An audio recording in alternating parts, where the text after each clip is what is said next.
প্রিয় দর্শক, আসসালামু আলাইকুম এবং অনন্ত শুভকামনা সবার জন্যে। গতকাল দীর্ঘ 17 বছর পর বিএনপির ভারপ্রাপ্ত চেয়ারপারসন জনাব তারেক রহমান যখন দেশে ফিরলেন, তখন বিকেলে তাকে দেয়া হলো গণসংবর্ধনা 300 ফিটে। তো সেই 300 ফিটে গণসংবর্ধনায় তারেক রহমান মঞ্চে ভাষণ শুরু করেন, তার বক্তব্য শুরু করেন 3টা 57 মিনিটে আনুমানিক। আর তাকে মঞ্চে আহ্বান জানান, স্বাগত জানান বিএনপির মহাসচিব মির্জা ফখরুল ইসলাম আলমগীর। তো 3টা 57-তে বক্তব্য শুরু করে 57-তে তিনি বক্তব্য রেখে যাচ্ছিলেন এবং এক পর্যায়ে বক্তব্য শেষ হয়েছে। আজ একদিন পরও তার সেই বক্তব্যের ব্যবচ্ছেদ চলছে সারা দেশে, সব জায়গায় এটি নিয়ে কথা হচ্ছে, আর হওয়াই স্বাভাবিক। তো কেউ পক্ষে বলছেন, কেউ বিপক্ষে বলছেন। কেউ বলছেন যে তার বক্তব্য একটি পজিটিভ ভাইব তৈরি করেছে বিএনপির নেতাকর্মীর মধ্যে বিশেষভাবে। আবার কেউ কেউ সমালোচনা করছেন বিভিন্নভাবে। সমালোচনা যারা করবার তারা অবশ্যই করবেন, তাদের নির্দিষ্ট কোনো কিছু দরকার হয় না সমালোচনা করবার জন্য, তারা এমনিতেই করতে পারেন। তো মোটা দাগে তার সেই বক্তব্যটি দেশের মানুষ পজিটিভলি দেখছেন, এটুকু বোঝা গেছে। তো তার বক্তব্য শুধু সাধারণের মধ্যে উৎসাহ জাগিয়েছে, আগ্রহ সৃষ্টি করেছে এরকম না।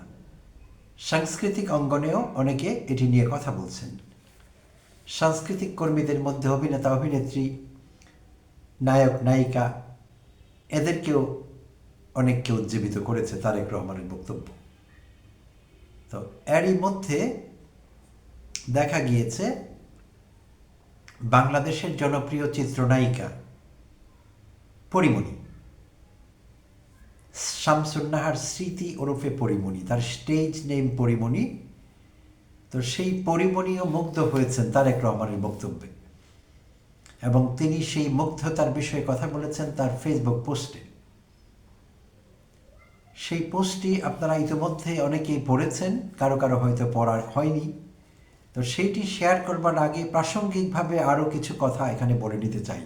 প্রিয় দর্শক, বাংলাদেশে আমরা অতীতেও দেখেছি সাংস্কৃতিক কর্মীদের অনেকেই আওয়ামী রাজনীতির সঙ্গে জড়িত। এইটি আওয়ামী লীগের একটি সফলতা, এবং আওয়ামী লীগের দীর্ঘ সময় ধরে ক্ষমতা ধরে রাখা বিভিন্ন বয়ান তৈরি করবার মাধ্যমে সেইটিও সম্ভব হয়েছে এই তথাকথিত সাংস্কৃতিক কর্মীদের অনেকেরই প্রত্যক্ষ পরোক্ষ সহযোগিতা এবং আওয়ামী বয়ান তৈরি করার মধ্য দিয়ে। যেই কারণে হাসিনা টিকে থাকতে পেরেছিলেন, হাসিনার স্বৈর শাসন টিকে থাকতে পেরেছিল, হাসিনার স্বৈরাচারী শাসক হয়ে উঠতে পেরেছিলেন, এর মধ্যে সাংস্কৃতিক কর্মীদের প্রত্যক্ষ সহযোগিতা এবং মিথ্যে বয়ান তৈরি, আওয়ামী বয়ান তৈরি একটি এলিমেন্ট হিসেবে কাজ করেছে। তো কেউ ব্যক্তিগতভাবে আওয়ামী লীগ রাজনীতি করবেন, শেখ হাসিনার ভক্ত অনুসারী হবেন, তাতে আমার কোনো আপত্তি নেই। আমি আগের সময়ের কথা বলছি, এখনকার আওয়ামী লীগের কথা বলছি না। কারণ এখন আওয়ামী লীগ বলতে কোনো দল নেই, এটি অপাঙ্ক্তেয়, পংক্তিতে বসবার অযোগ্য, এবং শেখ হাসিনা অপ্রাসঙ্গিক বাংলাদেশের জন্য। যখন তিনি ক্ষমতায় ছিলেন, আওয়ামী লীগ দেশে রাজনীতি করতো, তখনকার কথা বলছি। যে তখন অনেকেই আওয়ামী লীগ করেছেন, বিএনপি করেছেন, জামায়াত ইসলাম করেছেন, এনসিপি করেছেন, করতেই পারেন, যার যার ব্যক্তিগত স্বাধীনতা আছে।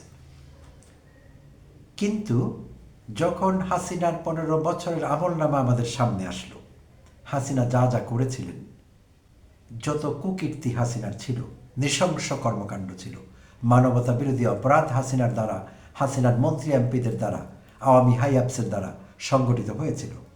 এইসব জানবার পরেও আমরা দেখলাম যে সাংস্কৃতিক কর্মীদের মধ্যে কোনো বোধোদয় নেই, তারা আগের মতোই নির্লজ্জভাবে আওয়ামী বয়ান তৈরি করে চলেছেন।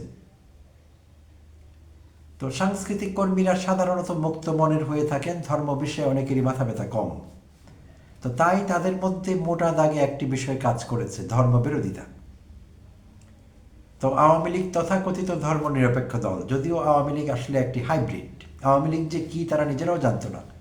তারা মুখে প্রচার করত ধর্মনিরপেক্ষতা, গণতন্ত্রের বুলি কবচাত, কিন্তু আসলে এই দলটি ছিল সবচাইতে অগণতান্ত্রিক এবং এই দল কখনোই ধর্মনিরপেক্ষ দল সেই অর্থে ছিল না। শুধু ধর্মবিরোধিতা ব্যবহার করেছে বিশেষ কারণে, নিজেদের স্বার্থ টিকিয়ে রাখবার জন্যে, ভারতকে সন্তুষ্ট করবার জন্যে ধর্মবিরোধিতা তারা ব্যবহার করেছে এবং ধার্মিকদের অত্যাচার করেছে নানাভাবে। বিভিন্ন সময় জঙ্গি নাটক করেছে, সারা দুনিয়াকে দেখাতে হয়েছে বাংলাদেশ জঙ্গিতে ছেয়ে গিয়েছে এবং আওয়ামী লীগ জঙ্গি দমন করছে সফলভাবে, না হলে দুনিয়া শান্তিতে থাকতে পারবে না। তো এটি যখন পরিষ্কার হলো হাসিনার এই কপটতা, ভণ্ডামি, মিথ্যাচার জুলাই অভ্যুত্থান পরবর্তী সময়ে, তখনও আওয়ামী বয়ান বন্ধ করা কিন্তু বন্ধ হলো না। সাংস্কৃতিক কর্মীরা নির্লজ্জভাবে আওয়ামী বয়ান তৈরি করে চললেন। তো যেটি বলছিলাম যে কেউ আওয়ামী লীগ করলে ব্যক্তিগতভাবে আমার কিচ্ছু আসে যায় না, এটি আমাকে বদারও করে না। কিন্তু যখন সব কিছু আলোতে আসলো, একটি এলিমেন্টারি স্কুলের বাচ্চাও বুঝতে পারল যে হাসিনা কে ছিলেন, হাসিনা কত বড় মনস্টার ছিলেন, কত জঘন্য পিশাচ ছিলেন, তখনও কিন্তু চাইলে এই সাংস্কৃতিক কর্মীরা অন্তত আওয়ামী বয়ান তৈরি করা বন্ধ করতে পারত। অ্যাপোলোজাইজ না করলেও, দুঃখ প্রকাশ না করলেও জাতির কাছে অন্তত চুপ করে থাকতে পারত। কিন্তু তারা চুপ করেও থাকেননি, তারা এই মিথ্যে বয়ান তৈরি করেই চলেছেন। তো আমি ব্যক্তিগতভাবে আসলে তাদের প্রতি আস্থা হারিয়েছি। সাংস্কৃতিক কর্মীদের আমি আর এখন গণ্যই করি না, একসময় গণ্য করতাম, তাদের পারফরমেন্স অ্যাপ্রিসিয়েট করতাম, তো এখন করি না। কেন করি না? তারা মানবিকতা বর্জিত, মানবাধিকার বিরোধী অপরাধ সংগঠিত হয়েছে দেশে জঘন্যতম। এবং শুধু বাংলাদেশের কথা না, অধ্যাপক ইউনূসের সরকার সেই রিপোর্ট দেয়নি, জাতিসংঘের নিরপেক্ষ তত্ত্বাবধানে নিরপেক্ষ রিপোর্টে এসছে কিভাবে মানবাধিকার লঙ্ঘন করেছে হাসিনা, মানবতা বিরোধী অপরাধ করেছে। তো এইটিও সেই তথাকথিত সাংস্কৃতিক কর্মীদের জন্য ওকে, তাদের জন্য ঠিক আছে, এটি কোনো বিষয় না। কারণ যারা আওয়ামী লীগ করেন না তাদের মানবাধিকার লঙ্ঘিত হয়েছে, তারা মারা গিয়েছে, তারা গুম হয়েছে, তারা গুপ্ত হত্যার শিকার হয়েছে, তারা আয়না ঘরের ট্র্যাজেডি হয়েছে। তো কি হয়েছে? তারা তো আওয়ামী লীগ করতো না কেউ, আর আওয়ামী লীগ না করলে তো মানুষ হয় না। আর মানুষ যারা হয় না তাদের অধিকার নিয়ে কি করে বলা যায় কথা? তো সাংস্কৃতিক কর্মীদের মগজ আমি দেখলাম যে ওই পর্যন্তই, অমানুষ মনে হলো তাদের বেশিরভাগকে, এবং দেশের মানুষ তাদের উপর আস্থা হারিয়েছে। তো এই সাংস্কৃতিক কর্মীদের মধ্যে একজন, তাকে নিয়ে আমি একাধিক এপিসোড করেছি, মেহের আফরোজ শাওন। মেহের আফরোজ শাওনকে দেখা গেল মিথ্যাচার করতে, হাসিনার বয়ান তৈরি করতে এবং জুলাই যুদ্ধকে এবং জুলাই যোদ্ধাদের অপমান করতে। জুলাই অভ্যুত্থানকে যা তা বলছে মেহের আফরোজ শাওন, হুমায়ুন আহমেদের, প্রয়াত হুমায়ুন আহমেদের বিধবা পত্নী শাওন, নিজেও সাংস্কৃতিক কর্মী, নাট্যকার, পরিচালক, অভিনেত্রী, গায়ক, আছে তার গুণাবলী যথেষ্টই, কিন্তু মানুষ হিসেবে চরম অমানবিক। একটি বারের জন্য তার বোধোদয় হয়নি যে তার নেত্রী জঘন্য কাজ করে পালিয়ে গেছে দেশ ছেড়ে, নেতাকর্মীদের রেখে, এমনকি শাওনকেও রেখে পালিয়ে গেছে। তো সেই জঘন্য পিশাচের জন্য, পলাতক পিশাচের জন্য তার মায়া কান্না এখনো বন্ধ হয় না। তো একবার তিনি গ্রেপ্তারও হয়েছিলেন সাম্প্রতিককালে, কোনো বিশেষ কারণে মুক্তি পান, তার জেল খাটতে হচ্ছে না, কিন্তু তখন তার সাহস আরও বেড়ে যায়। তখন মানবতা বিরোধী বয়ান তৈরি করতে ক্রমাগত চেষ্টা চালিয়ে যাচ্ছেন এই মেহের আফরোজ শাওন। তো আমি তাকে মজা করে থাম্বনেইলে ব্যবহার করেছি নডি শাওন। তো অনেকে না বুঝে আমার সমালোচনা করেছেন যে আমি নডি কেন বলেছি। নডি কোনো খারাপ কথা না, নডি শব্দের অপভ্রংশ কিংবা আঞ্চলিক উচ্চারণ হলো নডি, অভিনেত্রী বাংলায় বলি, ইংরেজিতে অ্যাক্ট্রেস। তো সেই জন্য আমি তাকে নডি বলেছি। তো নডি শাওন যা করেছে, তাতে করে আমাদের এখন সাংস্কৃতিক কর্মীদের যখন এই পরিবর্তিত পরিস্থিতিতে ভুল পাল্টাতে দেখি, তখন আমাদের শাওনের কথা মনে পড়ে যায়। তো শাওন এখানে কি করে আসলো, কিভাবে প্রাসঙ্গিক হলো? বলছি, পরিমণির কথা দিয়ে শুরু করেছিলাম। তো পরিমণি গতকাল যেটি বলছিলাম, তারেক রহমানের বক্তব্য বা ভাষণ অনেক মানুষের হৃদয় স্পর্শ করেছে। আমাদের কারো সেই কথা শুনতে ভালো লাগবে অথবা লাগবে না, বাট এটি সত্যি কথা, পজিটিভ ভাইব তৈরি করেছে অন্তত বিএনপি নেতাকর্মীদের মধ্যে। এবং তার ভাষণটি ভারসাম্যমূলক ছিল মোটামুটি, যদিও কিছু সমালোচনা আছে, আমি নিজেও করেছি। ওসমান হাদিকে নিয়ে তেমন কথা তিনি বলেননি, বলতে পারতেন। ওসমান হাদি তার বক্তব্যের আরেকটু জায়গা পেতে পারতেন। সতর্কভাবে তিনি সংক্ষিপ্ত বক্তব্য দিয়ে এড়িয়ে গেছেন ওসমান হাদি প্রসঙ্গটি, কেন আমরা জানি না। তো শেখ হাসিনার নাম নেননি, আওয়ামী লীগের নাম নেননি, তাদের সম্পর্কে ভালো মন্দ কিছুই বলা হয়নি। যাই হোক, তো গতকালকের বক্তব্য সাংস্কৃতিক কর্মীদের অনেকেরই দৃষ্টি আকর্ষণ করেছে, তারা অনেকে উচ্ছ্বসিত হয়েছেন, হয়তোবা তাদের কেউ কেউ বিএনপি ভাবাদর্শ লালন করেন অথবা নাও করতে পারেন। তো এর মধ্যে নায়িকা পরিমণি মুগ্ধ হয়েছেন তারেক রহমানের বক্তব্যে এবং তিনি তা তার ফেসবুক পোস্টে পাবলিকের সঙ্গে শেয়ার করেছেন। তো পরিমণি তারেক রহমানের বক্তব্য থেকে উদ্ধৃতি দিয়েছেন। তিনি বলেছেন, আজ এদেশের মানুষ চায়, তারেক রহমানের ভাষণের একটি লাইন, যখন বললেন, অর্থাৎ তারেক রহমান যখন এটি বললেন, আজ এদেশের মানুষ চায়, যখন বললেন, একদম শির দ্বারায় এসে বিঁধল। ব্যাকবোনে নাকি আঘাত করেছে পরিমণির সেই বক্তব্য, সেই লাইন। কি যে এক মুগ্ধতা ছড়িয়ে পড়ল চারদিকে। শান্তি নেমে আসুক সবার জীবনে, আর কিছু চাওয়ার নেই। তো এই হলো পরিমণির তারেক রহমানের মুগ্ধতা। তো এই বক্তব্য যে কেউ রাখতে পারেন তার বক্তব্যে মুগ্ধ হলে। তো পরিমণি রেখেছেন, সেটি বিশেষভাবে কেন আমি উল্লেখ করছি। তো উল্লেখ করবার কারণ হলো, পরিমণিও কি শাওনের রাস্তা ধরেছেন? শাওন তৈরি করতেন আওয়ামী বয়ান। এখন পরিমণি তারেক রহমানের এইটি কি ইনোসেন্ট প্রশংসা করলেন, নিরীহ প্রশংসা, নাকি এখানে কোনো উদ্দেশ্য আছে? পরিমণি কি নায়ক পাল্টালেন? আগে পরিমণির আদর্শ, পরিমণির নায়ক কারা ছিলেন? আগে কার বক্তব্যে, কার সান্নিধ্যে পরিমণি ঋদ্ধ হতেন, সমৃদ্ধ হতেন, আপ্লুত হতেন? তারা কারা ছিলেন? প্রিয় দর্শক, আমাদের মনে আছে পরিমণির অনেক ভক্ত, ফ্যান, অনুরক্ত, অনুসারী এই দেশে আছেন, সেটি অস্বীকার করবার কোনো উপায় নেই।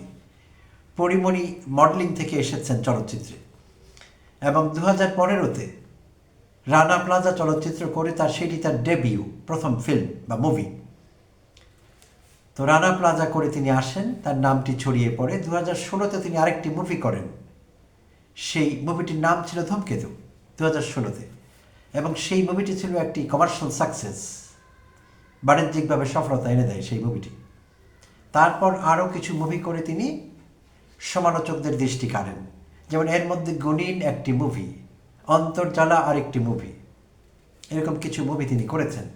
এবং তিনি মেরিল প্রথম আলো ক্রিটিক্স অ্যাওয়ার্ডও পেয়েছেন পরিমণি।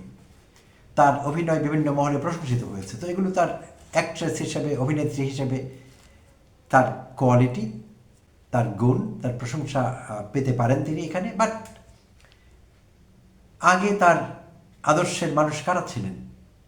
আমাদের নিশ্চয়ই মনে আছে প্রিয় দর্শক, সেই বোট ক্লাব, উত্তরা সংলগ্ন সেই বোট ক্লাবের কথা আমরা কিন্তু এখনো ভুলে যাইনি। সেই বোট ক্লাব পরিচালনা করতেন, দণ্ডমুণ্ডের শীর্ষকর্তা ছিলেন পুলিশের সাবেক ইন্সপেক্টর জেনারেল বা মহাপরিদর্শক বেনজির আহমেদ।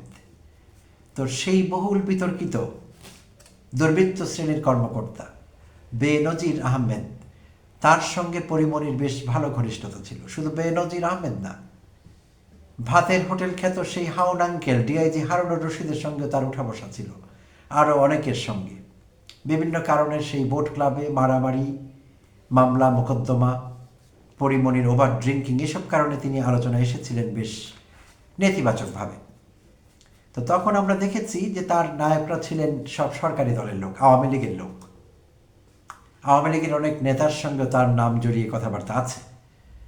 তো এখন রাতারাতি পরিমণি সেই সব ভুলে গেলেন। আওয়ামী সঙ্গ তাকে আর আকর্ষণ করে না। এখন তিনি নায়ক পরিবর্তন করেছেন, নতুন নায়ক হলেন তারেক রহমান। তো এই জন্যে বলছিলাম যে পরিমণি সম্পর্কে সতর্ক থাকতে হবে বিএনপির নেতাকর্মীদের এবং তারেক রহমানের নিজেরও। কারণ আপাত দৃষ্টিতে যতই মনে হোক এইটি পরিমণির তারেক রহমানের মুগ্ধতা, এর পেছনে অন্য কিছু আছে যেটি আমরা আমাদের দেশে দেখি, স্তুতি কিংবা অকারণ প্রশংসা, কিছু পাবার জন্য দলে ভেড়া, কাছে ভেড়া।